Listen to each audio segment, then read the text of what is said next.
A FIFA foi corajosa, para não dizer insana, né, de pegar as novas regras do futebol e já colocar valendo para essa Copa do Mundo direto, sem que elas tenham sido testadas mais numa Premier League, numa Série A italiana, por exemplo, né? Hoje eu vou passar com vocês aí sobre essas regras novas que vão valer na Copa, incluindo a regra Prestiani, para vocês me dizerem o que vocês acham e no final eu vou explicar por que a minha opinião sobre essas regras é bem positiva, tá? Bom, primeiramente queria dizer que nos sites brasileiros assim, geralmente essas regras foram publicadas aí pelas reportagens de forma super resumida, então eu fui buscar a regra assim na fonte original, que é o site da IFAB, o órgão que gere as regras do futebol. Só que eles infelizmente não publicam em português, tá? Vocês podem ver que tem aqui inglês, alemão, tem espanhol e francês, né? Mas o português não tem. Se tu botar aqui assim, ó, Brazilian Portuguese, não tem nenhum documento e o português de Portugal também não aparece, tá? Mas vamos para a primeira regra, que é o seguinte, né? As substituições vão ter cronômetro, ou seja, no momento que sobe a plaquinha de substituição, se o jogador estiver apto a caminhar para fora do campo, ele tem até 10 segundos para sair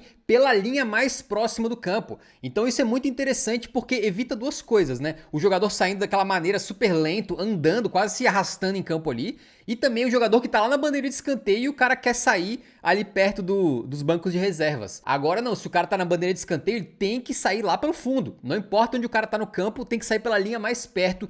E 10 segundinhos é bom, cara. Essa foi uma regra que já tinha sido testada na MLS e parece que foi um sucesso absoluto. Assim, teve alguns jogadores que falharam em sair de campo em 10 segundos, aí deu ruim, mas que depois todo mundo começou a obedecer pianinho, né? E isso, inclusive, já aconteceu agora no amistoso entre Islândia e Japão. O islandês que tava demorando pra sair, aí o juiz falou, demorou mais de 10 segundos. Aí o que acontece? O cara sai de campo, certo? E o juiz fala, o outro não entra. O outro tem que esperar no mínimo 1 minuto pra entrar. E aí quando a bola sair pela primeira vez depois desse 1 minuto, aí sim que a substituição é autorizada. E nesse amistoso entre Japão e Islândia, o que aconteceu que foi muito incrível e que certamente vai fazer os jogadores na Copa do Mundo ficarem mais ligados, é que enquanto a Islândia tava com 1 a menos, por causa de o cara ter demorado para sair, o Japão foi lá e marcou o gol, aproveitando da regra de cara. Então, certamente isso aqui, acho que talvez na primeira rodada tenha alguém fazendo besteira, mas creio que vai ser obedecido. Só que tem algumas coisas que são subjetivas, tá? O juiz levantar a mão e ficar contando de 1 a 5 pro cara sair é uma coisa que o juiz pode ou não pode fazer, tá dizendo aqui, né? Outra coisa que pode ou não pode acontecer é o cara tomar cartão amarelo porque ele demorou mais de 10 segundos pra sair. Se ele demorar muito mais, estiver enrolando realmente, ele é amarelado. Caso contrário, se o juiz perceber que não, o cara não tava com uma má intenção tão grande assim, pode deixar passar, né? E também tem exceções do cara não poder sair em 10 segundos porque ele, por exemplo, tá lesionado, ou porque aqui eles falam, tipo, o cara não poder sair no ponto mais próximo do campo. Eu imagino que é, sei lá, pô, a torcida tá tacando pedra na cabeça do maluco ali, ele não vai sair por ali, né? Mas assim, começamos bem, porque isso aqui vai impedir, pelo menos parcialmente, que as substituições fiquem sendo utilizadas para um time basicamente fazer cera. A próxima regra fala que é o seguinte, o cara caiu no chão, dizendo que tá lesionado, pediu pros médicos entrarem em campo, tranquilo, não tem problema. Agora, tu sai do campo e tu fica no mínimo 1 minuto fora. Isso aqui também para evitar a cera do cara ficar com aquele migué, ai minha canela, ai meu Deus. Só que daí, assim que ele sai, ele já quer voltar, não, deixa eu voltar. Então por que parou o jogo? Pro cara fazer cera, não era porque ele tava lesionado, coisa nenhuma. Então aqui eu acho essa regra excelente e tem várias exceções também para casos específicos. Então, por exemplo, se é goleiro, tudo bem, o cara pode ser atendido dentro de campo, não precisa sair e não precisa ficar 1 minuto fora, né? Também pode ficar dentro de campo se é dois jogadores do mesmo time que colidiram e precisam de atenção médica ali. Também se teve uma lesão séria, obviamente, né? Principalmente coisa na cabeça e tal. Se o cara se lesionou e no mesmo lance, quem lesionou ele tomou um amarelo ou um vermelho, eles entendem que daí, tipo, tá, realmente o cara não tá enrolando, daí ele não precisa ficar 1 minuto fora. E também se o cara se lesionou e vai bater um pênalti logo em sequência, ele não precisa ficar 1 minuto fora, né? Agora vamos pra mais uma contra a cera. Vocês lembram que nessa temporada agora o goleiro pegava a bola e ele tinha, em teoria, 8 segundos pra botar ela de volta em jogo, né? Caso contrário, o árbitro poderia contar até 5 na mão e o goleiro, se não soltasse a bola nesses 5 segundos, viraria, na verdade, um escanteio pro time adversário. Aconteceu isso uma vez ou outra no futebol europeu, né? Mas em geral deixou as partidas um pouco mais dinâmicas, ainda que é um problema porque é muito subjetivo. Quando que o juiz acha que o cara tá enrolando demais pra começar a contar até 5? Né? Às vezes o juiz demorava 10 segundos pra começar a contar até 5. Então, em vez do goleiro poder ficar 8 segundos com a bola, ele ficava 15, 20. Então não funcionava tão bem, mas acho que é um passo no caminho certo, né? E isso está sendo expandido agora para laterais e tiros de meta. No momento em que o cara pode cobrar o tiro de meta, ele tem que cobrar rápido. Não dá pra ficar enrolando, não dá pro goleiro fazer aquela que ele vai indo pra trás até chegar na placa de publicidade pra enrolar o máximo possível. O lateral, o cara não pode parar, limpar a bola, dar 200 passos pra trás, olhar pra um lado pro outro. Tipo assim, o cara tem que chegar, pegar a bola e jogar o lateral, irmão. Caso contrário, o juizão, em teoria, né, vai começar a contar os 5 segundos. E se o maluco não cobrar o lateral em 5 segundos, reverte o lateral pro time adversário, e se for um caso do goleiro cobrando tiro de meta, se o cara não cobrar o tiro de meta em 5 segundos, reverte para um escanteio. Excelente, não tem como, maravilhoso isso aqui, se for utilizado e da maneira correta. E importante, a demora pode ser nem só para bater o tiro de meta, mas se o goleiro estiver enrolando para ir pegar a bola para bater o tiro de meta, o juiz já pode começar a contar. Então, cara, pode ter uma situação ou outra em que o maluco tem que meter a bola ali e sair correndo pro tiro de meta pra onde der, entendeu? Já pros laterais, uma reversão de lateral nesse sentido, pô, os times adversários têm que ficar muito ligados, cara. Porque tu pensa só, o cara tá na defesa, ele vai cobrar um lateral, tá enrolando, reverteu. Cara, lateral tu não precisa que o juiz apite. Então na hora que reverte um lateral, tu já pega a bola na mão, já joga no teu centroavante lá, lateral também não tem impedimento.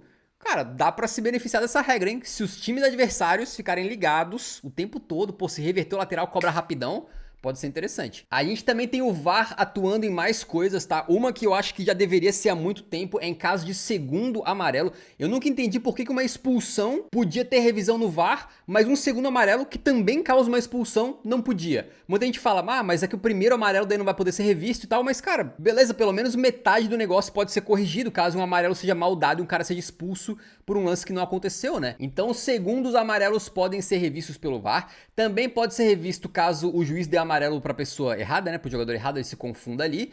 E também para casos de escanteios dados de forma errada. Isso aqui é meio curioso porque é o seguinte, eles estão querendo evitar que saia, por exemplo, um gol da vitória numa final com um escanteio que não existiu. Tá? Só que ao mesmo tempo eles estão deixando bem subjetivo, eles estão falando assim, cara, é só se for muito claro que não foi escanteio e se a decisão puder ser tomada rapidamente antes do reinício do jogo. O que eles querem dizer aqui? Que o VAR não vai parar o jogo pra ficar analisando todos os escanteios, tá me entendendo? É uma coisa assim, erro claro e o VAR conseguiu agir muito rápido antes do maluco bater o escanteio. Se for assim, executado de uma boa maneira, me parece bom. Tá? O problema é se eles começarem a demorar e aí começarem a fazer o escanteio, ficar esperando a decisão do VAR. Aí acho que não. E finalmente a gente chega na regra Prestiani. Vocês vão lembrar que na Champions League o Vinícius Júnior acusou o Prestiani de ofender ele de forma racista, cobrindo a boca aqui, né? Então é impossível saber o que ele falou porque não tem como, a não ser que a gente confie em quem tava lá e ouviu. No caso o Vini, o Mbappé também tava por perto e tal. E aí a nova regra que é o seguinte, se você tiver num confronto, num conflito com outro jogador e você cobrir a boca de alguma maneira, você vai tomar um cartão vermelho. Ou seja, é uma regra bastante rigorosa para evitar esses casos de racismo ou ofensas veladas, né? Com o detalhe de que na regra eles falam que não tem problema se você estiver falando com um colega de equipe, por exemplo, numa boa, ou trocando ideia com um membro da outra equipe, mas tipo de forma amigável e tal. Isso aqui só vai se aplicar se tiver rolando pancadaria, se os caras estiverem se tretando ali um com o outro e tal, o que é extremamente subjetivo. Isso aqui é bem complicado, eu tô pagando para ver um juiz ter as coragem de expulsar um camarada porque ele botou a mão aqui, né? Vamos ver. E também tem a regra Senegal. Vocês vão lembrar que Senegal acabou vencendo a Copa Africana de Nações depois que eles saíram de campo em protesto por conta de um pênalti absurdo no último lance lá que eles marcaram para Marrocos, né? Que depois o Brahim Dias perdeu. Só que aí agora eles estão falando que não pode mais. Tu saiu de campo em protesto, cartão vermelho. No caso, se essa regra estivesse valendo naquela final da Copa Africana de Nações, o que ia acontecer? O juiz ia expulsar todos os jogadores de Senegal e o Marrocos ia vencer por WO. O que meio que já aconteceu, né? Porque vale lembrar, teve esse bafafá todo, mas Senegal voltou a campo, ganhou na bola, porque o Brahim Dias perdeu aquele penal lá, né? E aí no final das contas eles tiraram o título oficialmente de Senegal e deram para Marrocos por causa desse abandono aí desse WO. No meu coração, Senegal é campeão e vai continuar sempre sendo, né? Marrocos levar aquele título lá é uma piada de mau gosto. Então, resumão aqui, 10 segundos pra sair do gramado quando for substituído. Caiu no chão com dor, o médico veio atender, beleza, tu sai de campo e fica pelo menos 1 minuto fora. Contagem de até 5 segundos pro cara cobrar um lateral, um tiro de meta ou o goleiro repor a bola em jogo. Caso contrário, reverte, hein? O VAR vai poder reverter escanteios mal dados, reverter amarelos e vermelhos dados pro jogador errado e também revisar lances de segundos amarelos, que acho que é uma das mudanças mais importantes aqui. Regra Prestiani, cobriu a boquinha aqui, cartão vermelho. vermelho. E a regra Senegal também. Abandonou o campo em protesto, tá expulso. É claro que assim, uma coisa são essas regras no papel, outra coisa são como que elas vão ser aplicadas, tá? Então algumas aqui eu tô meio que na dúvida se vai ser bom mesmo, tipo essa de reverter escanteio. Mas em geral me parece que as regras estão indo para um caminho bom. Pode ter mais intervenção do VAR, pode ter mais intervenção do juiz, mas os caras estão tentando pelo menos acabar com a cera, ou diminuir a cera, que é uma das coisas mais lamentáveis e ridículas que tem no futebol atual. A gente se acostumou tanto a ver jogador fazendo cera, inventando lesão, fingindo que tá com dor, que a gente naturalizou isso, mas eu não acho que a gente precise. A gente tem que fazer algo para combater isso. Né? Então isso aqui são coisas que estão indo no caminho certo. As próximas regras que eu gostaria muito que fossem aplicadas seriam jogadores que simularam assim de forma 100% clara uma falta ou uma lesão. E eu tô falando daqueles casos que tipo assim, o jogador adversário passa a mão aqui, ó, nem toca, mas o maluco cai no chão já dizendo que foi atingido. Nesse caso aí acho que tem que ter punição retroativa.